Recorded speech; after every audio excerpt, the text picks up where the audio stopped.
Welcome to the Hospital Finance Podcast, your go-to source for information and insights that can help you stay ahead of the challenges impacting healthcare finance. And now, the host of the Hospital Finance Podcast, Michael Passanante. Hi, this is Mike Passanante, and welcome back to the award-winning Hospital Finance Podcast. Each year, CMS issues several coding-related changes that really can impact how a hospital bills. And this year, I am joined by Sandy Brewton, who is a senior healthcare consultant at Panacea Healthcare Solutions, to talk about both inpatient and outpatient coding changes that will affect you in 2022. Sandy, welcome back to the show. Thanks, Mike. So, Sandy, CMS has recently announced new diagnosis and procedure codes for fiscal year 2022, as we just intimated. How many new codes have been created, and when will they be effective? Well, hold on to your hat, because I'm going to throw out a bunch of numbers here. So for fiscal year 2022, there are 159 new diagnosis codes. There were 32 deleted diagnosis codes and revised 20 diagnosis codes overall. The total number of valid diagnosis codes for 2022 is 72,748. Now, overall for ICD-10 PCS procedure codes, there are 191 new procedure codes. They deleted 107 procedure codes and revised 62 procedure codes for 2022. So the grand total of PCS procedure codes for 2022 is 78,220. For outpatient procedural coding, there are about 249 new CPT procedure codes for 2022. They deleted 63 CPT procedure codes and revised 93 CPT procedure codes. Now, the new diagnosis and ICD-10 PCS codes are already in effect as of October 1st this year, which is actually the beginning of the fiscal year for 2022. The new CPT codes, however, are on a calendar year, and those procedure codes will go into effect as of January 1st of 2022. So that sounds like quite a large number of new procedure codes across the code sets. What type of procedures are included in the new procedure codes? So the new procedures really span across the code sets. For instance, in the outpatient CPT procedure code set, some important additions are to the fast-growing digital medicine services. 5 new CPT codes, 98975 through 98981, were created to report therapeutic remote monitoring of patients. You know this as telehealth. This type of remote care became an increasingly common avenue of patient care during the COVID-19 pandemic. And to support these new codes and telehealth services in general, a new appendix is also included in the 2022 CPT code set, and that provides a taxonomy for digital medicine services. The purpose of this appendix is to support increased awareness and increased understanding of the approaches to patient care through the multifaceted digital medicine services that are available for reporting in the CPT code set. Now, there's another important note for 2022. There was talk that CMS was going to eliminate the inpatient-only list in the OPPS final rule. But at the time the final OPPS rule was published, they halted elimination of the inpatient-only list. They had received feedback that some providers wanted to keep the inpatient-only list. And in fact, CMS has added back the over 200 procedure codes that they removed this year from the list in a first phase preparation of getting rid of that list, except for about 8 CPT codes.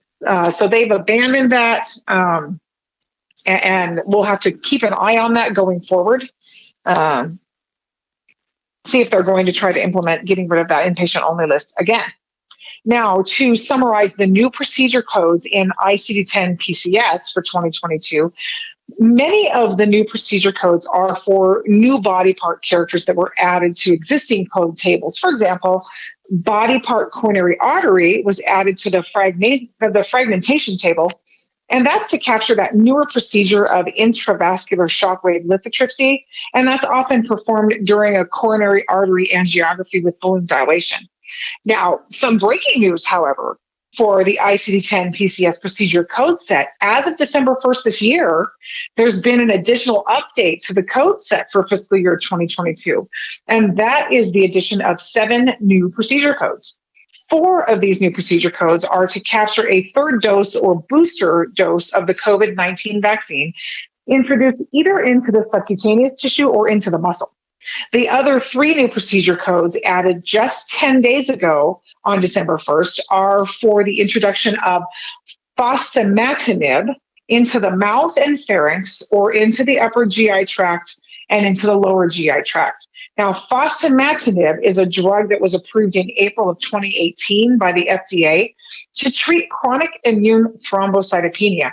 And now we'll have 3 PCS codes to be able to capture the administration of this fairly new treatment.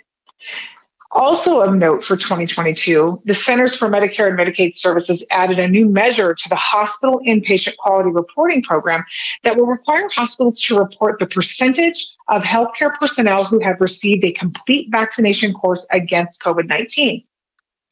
Now, the first reporting period spans October 1 of this year through December 31st and will be applicable for payments in fiscal year 2023. Now, after this initial reporting period, which has almost come to a close, hospitals will be required to submit data on a quarterly basis beginning in January of 2022, and that will be for fiscal year 2024 and later payment determinations. Now, Mike, I've heard there's been some legal action concerning CMS requirement of COVID-19 vaccinations. So we're going to have to check in as 2022 progresses to find out if there are any changes to this particular new IQR measure. All right. And Sandy, you mentioned that CMS also released some new diagnosis codes. Are these diagnosis codes for COVID-19 or for other conditions as well? Well, in the diagnosis coding changes for 2022, there were numerous diagnoses that were expanded for more specificity, and that really is the majority of the changes for the diagnosis codes. However, there are some interesting new diagnosis codes worthy of mention. So, for example, we finally have a more appropriate diagnosis code for unspecified depression. Previously, unspecified depression was coded as major depressive order single episode, and that would raise the DRG payment. Now we have the diagnosis code F32.A, depression unspecified, with which to capture unspecified depression. This code will not raise DRG payment and is much more appropriate for non-specific depression documentation. Now, we were given another new code pertaining to COVID-19.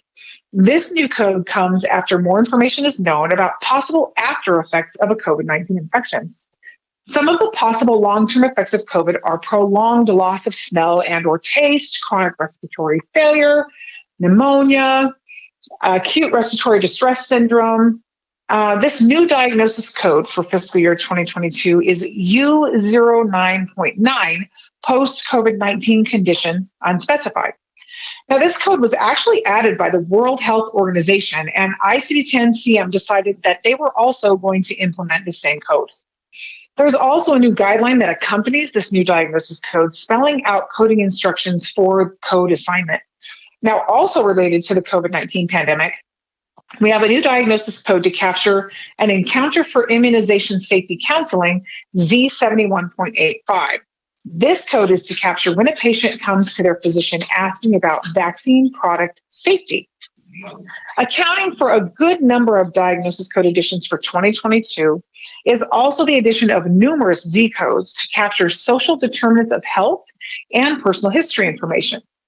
These codes will allow providers to capture whether a patient has conditions such as less than a high school diploma, homelessness, living in a shelter, or has housing instability, has a lack of adequate food supply and safe drinking water, or has an inadequate access to drinking water. Personal history information that will now be able to be captured are situations such as suicidal behavior, non-suicidal self-harm such as cutting, whether or not a patient is on immunosuppressive therapy, and more. CMS is really focused on capturing social determinants of health data and personal history data in the coming years. So, Sandy, we talked about a variety of changes. What impact, if any, will these have on coding and reporting in 2022? Overall, the changes and additions to all of the code sets is really the smallest that we've seen in years. In previous years, we've had larger and much more widespread changes to each of the code sets. And I really suspect this is due to the focus on the COVID pandemic in 2020 and in 2021. Of note, beginning in 2022 and beyond, there will now be 2 IPPS code updates per year. In April of 2022, we will have the first mid-year update to the IPPS.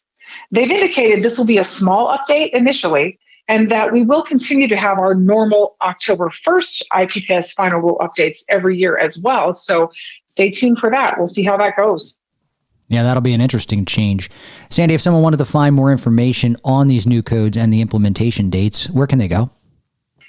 Anyone who would like to read the juicy details can visit the CMS website and search for the fiscal year 2022 IPPS final rule, the calendar year OPPS 2022 final rule, and the code tables for 2022.